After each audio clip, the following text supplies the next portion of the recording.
önce kendimizi düzeltmeliyiz. Ailemizde iyi bir örnek olmalıyız. Eğer sizin hanımınız sizin için bu iyi bir Müslümandır diyorsa biliniz ki iyi bir Müslümansınız. Çocuğunuz, komşularınız, yakınlarınız, talebeleriniz sizi örnek gösteriyorsa bilin ki iyi bir Müslüman, iyi bir insansınız. Yoksa evinizde terör estiriyor, dışarıda melek gibi görünüyorsanız, çocuklarınız örneklik teşkil etmiyorsanız, kardeşlerim şu bir gerçek, bugün din adamlarının çocukları, müftülerin, vaizlerin, hocaların, alimlerin çocukları mürted oluyor, dinden çıkıyor. Neden?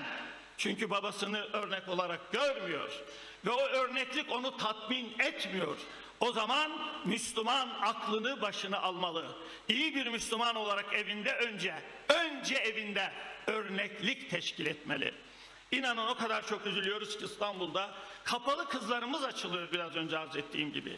Bu nasıl bir şey? Biz